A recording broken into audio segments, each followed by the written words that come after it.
अर्जुन की प्रवास कथा, किरात का प्रसंग और लोकपालों से अस्त्र प्राप्त करना। वैशंपायन जी कहते हैं, महावीर अर्जुन इंद्र के रथ में बैठे हुए अकस्मात उस पर्वत पर उतरे। उन्होंने रथ से उतरकर पहले मुनिवर धौम्य के और फिर महाराज युधिष्ठिर और भीमसेन के चरणों में प्रणाम किया। इसके पश्चात नकुल और सहदेव ने उनका अभिवादन किया। फिर कृष्णा से मिलकर और उसे धीरज बंधाकर वे विनय पूर्वक बड़े भाई युधिष्ठिर के पास आकर खड़े हो गए। अतुलित प्रभावशाली अर्जुन से मिलकर पांडवों को बड़ा ही हर्ष हुआ तथा अर्जुन को भी उन्हें देखकर अपार आनंद हुआ और वे महाराज युधिष्ठिर की प्रशंसा करने लगे।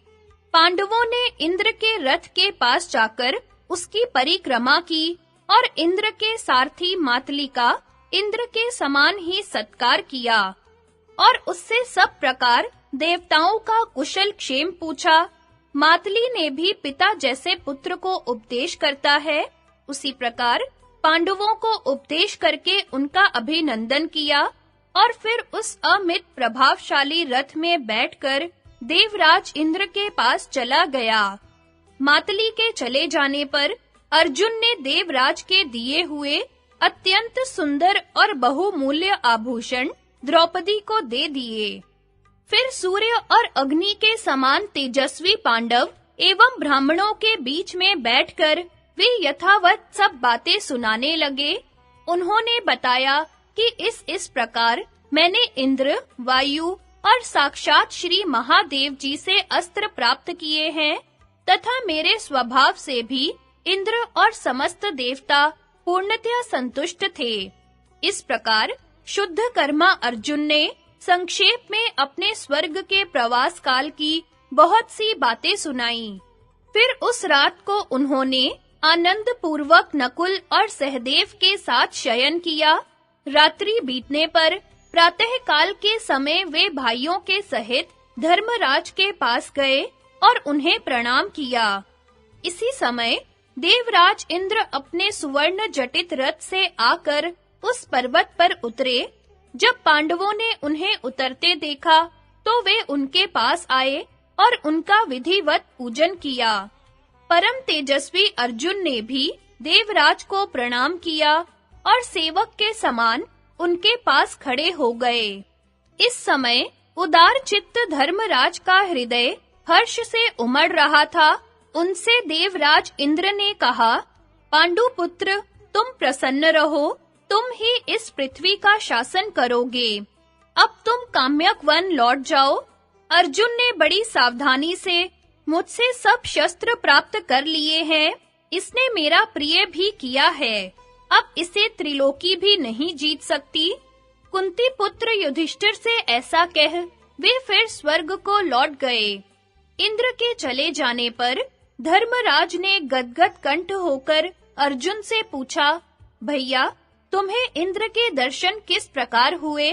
भगवान शंकर से तुम्हारा कैसे समागम हुआ? तुमने किस प्रकार सारी शस्त्र विद्या प्राप्त की और कैसे श्री महादेव जी की आराधना की? भगवान इंद्र कहते थे कि अर्जुन ने मेरा प्रिय किया है, सो तुमने उनका क्या काम किया था? ये सब बातें मैं विस्तार से सुनना चाहता हूँ। यह सुनकर अर्जुन ने कहा, महाराज, जिस प्रकार मुझे इंद्र और भगवान शंकर के दर्शन हुए, वह सुनिए। आपने मुझे जिस विद्या का उपदेश किया था, उसे सीखकर आपकी आज्ञा से मैं तप करने के लिए वन में गया। काम्यक वन से चलकर मैंने भृगुतुंग पर्वत पर जाकर तप करना आरंभ किया, किंतु वहां मैं केवल एक ही रात रहा। उसके पश्चात मैं हिमालय पर जाकर तप करने लगा। उसके पश्चात मैंने 1 महीने तक केवल कंद और फल का आहार किया, दूसरा महीना जल पीकर बिताया और तीसरे महीने निराहार रहा। चौथे महीने में मैं ऊपर को हाथ उठाए खड़ा रहा। यह सब होने पर भी विचित्र बात यह हुई कि मेरे प्राण नहीं छूटे। 5वें महीने का एक दिन बीतने पर एक सूअर इधर-उधर घूमता हुआ मेरे सामने आकर खड़ा हो गया।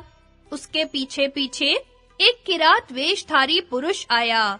वह धनुष, बाण और तलवार धारण किए हुए था तथा उसके पीछे-पीछे कई स्त्रियां चल रही थी।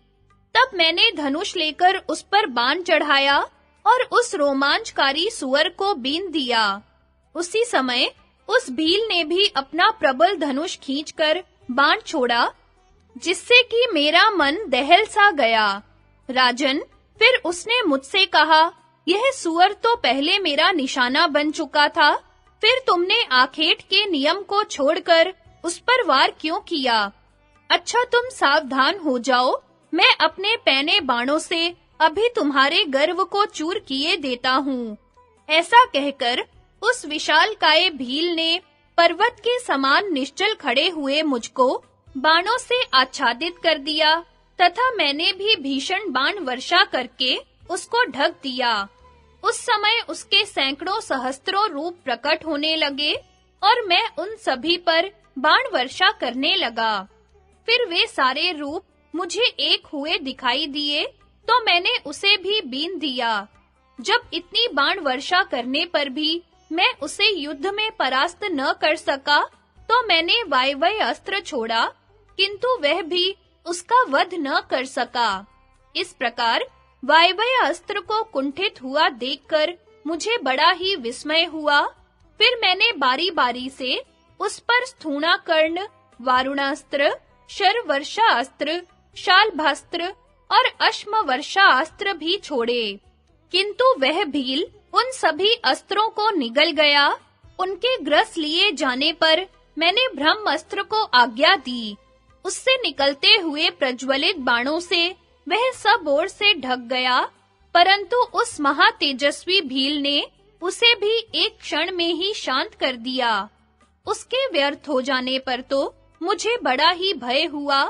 फिर मैंने धनुष और अपने दोनों अक्षय तरकस लेकर उस पर प्रहार किया, किंतु वह उन्हें भी निगल गया। इस प्रकार जब सभी अस्त्र नष्ट हो गए और मेरे सभी आयुधों को वह निगल गया, तो मेरा और उसका बाहु युद्ध होने लगा। मैं मुक्का मुक्की और हाथापाई करने पर भी उस पुरुष की बराबरी न कर सका और अचेत होकर पृथ्वी पर गिर गया। फिर मेरे देखते-देखते वह हंसकर उन स्त्रियों के सहित वहीं अंतर्धान हो गया। इससे मैं भौचक्का सा रह गया। यह सब लीला करके वे देवाधिदेव महादेव उस किरात वेश को छोड़कर अपने दिव्य रूप से प्रकट हुए। उनके कंठ में सर्प पड़े हुए थे, हाथ में पिनाक धनुष था और साथ में देवी पार्वती थी। मैं पूर्ववत ही युद्ध के लिए तैयार खड़ा था, किंतु उन्होंने मेरे सम्मुख आकर कहा कि मैं तुम पर प्रसन्न हूँ। यह कहकर उन्होंने मेरे छीने हुए धनुष और अक्षय बाणों वाले दोनों तरकश लौटा दिए और कहा, हे वीर, इन्हें धारण कर लो, मैं तुम पर प्रसन्न हूँ। बताओ, तुम्हारा क्या काम करूँ? तुम्हारे मन में जो बात हो वह कह दो। अमरत्व को छोड़कर और तुम्हारी सब कामना मैं पूर्ण कर दूंगा। मेरे मन में अस्त्र ही समाये हुए थे, इसलिए मैंने हाथ जोड़कर उन्हें मन से प्रणाम करते हुए कहा, भगवन, यदि आप प्रसन्न हैं, तो मुझे तो देवताओं के दिव्य अस्त्रों को पाने और उनका प्रयोग जानने की ही इच्छा है। यही मेरा अभीष्ट वर है। तब भगवान त्रिलोचन ने कहा, अच्छा, मैं तुम्हें यह वर देता हूँ। अब शीघ्र ही तुम्हें मेरा पाशुपत अस्त्र प्राप्त होगा। ऐसा कहकर उन्होंने अपना महान पाशुपत अस्त्र मुझे दे दिया और फिर कहा, तुम इस अस्त्र का मनुष्यों पर कभी प्रयोग न करना, क्योंकि यदि इसे अल्पवीर्य प्राणियों पर छोड़ा जाएगा तो यह त्रिलोकी को भस्म कर देगा। अतः जब तुम्हें अत्यंत पीड़ा हो तभी इसका प्रयोग करना, अथवा जब शत्रु के छोड़े हुए अस्त्रों को रोकना हो तब इसका प्रयोग करना। इस प्रकार भगवान शंकर के प्रसन्न होने से वह समस्त अस्त्रों को रोक देने वाला और स्वयं किसी से न रुकने वाला दिव्य अस्त्र मूर्तिमान होकर मेरे पास आ गया। फिर भगवान की आज्ञा होने से मैं वहीं बैठ गया और मेरे देखते-देखते वे अंतर्धान हो गए। महाराज, देव श्री महादेव जी की कृपा से वह रात मैंने आनंद पूर्वक वहीं बिताई। दूसरे दिन जब दिन ढलने लगा तो उस हिमालय की तलेटी में दिव्य नवीन और सुगंधित पुष्पों की वर्षा होने लगी। सब ओर दिव्य वाद्यों की ध्वनि होने लगी तथा देवराज इंद्र की स्तुतियां सुनाई देने लगी। थोड़ी देर में श्रेष्ठ घोड़ों से जुते हुए एक अत्यंत सुसज्जित रथ में देवराज इंद्र इंद्राणी सहित वहां पधारे। उनके साथ और भी सभी देवता आए थे। इतने ही में मुझे महान ऐश्वर्य संपन्न नरवाहन श्री कुबेर जी दिखाई दिए। फिर मेरी दृष्टि दक्षिण दिशा में विराजमान यम पर और पूर्व दिशा में स्थित इंद्र तथा पश्चिम में विराजमान महाराज वरुण पर पड़ी। राजन, उन सब ने मुझे धैर्य बंधाकर कहा, सव्यसाचिन, देखो, हम सब लोकपाल यहाँ उपस्थित हैं। तुम्हें देवताओं का कार्य सिद्ध करने के लिए ही महादेव जी के दर्शन हुए थे। तुम हम सबसे अस्त्र ग्रहण करो। राजन, तब मैंने सावधान होकर उन देव श्रेष्ठों को प्रणाम किया और विधि पूर्वक उन सबके महान अस्त्र ग्रहण किए। जब मैं अस्त्र ले चुका तो उन्होंने मुझे जाने की आज्ञा दी और वे स्वयं अपने-अपने लोकों को चले गए। देवराज इंद्र ने भी अपने तेजोमय रथ पर चढ़कर मुझसे कहा, अर्जुन, तुम्हें स्वर्ग में आना होगा। तुमने कई बार तीर्थों में स्नान किया है और बड़ी भारी तपस्या भी की है। इसलिए तुम वहां अवश्य आना। मेरी आज्ञा से मातली तुम्हें स्वर्ग में पहुंचा देगा। तब मैंने इंद्र से कहा, भगवन, आप मुझ पर कृपा कीजिए। मैं आपको अस्त्र विद्या सीखने के लिए अपना गुरु बनाना चाहता हूँ। इंद्र ने कहा, भारत, तुम मेरे लोक में रहकर वायु, अग्नि, वसु, वरुण और मरुदगण सभी से अस्त्रों की शिक्षा प्राप्त करना। इसी प्रकार साध्यगण, ब्रह्मा, गंधर्व, सर्प, राक्षस, विष्णु और निरति के तथा स्वयं मेरे अस्त्रों का भी ज्ञान प्राप्त करना।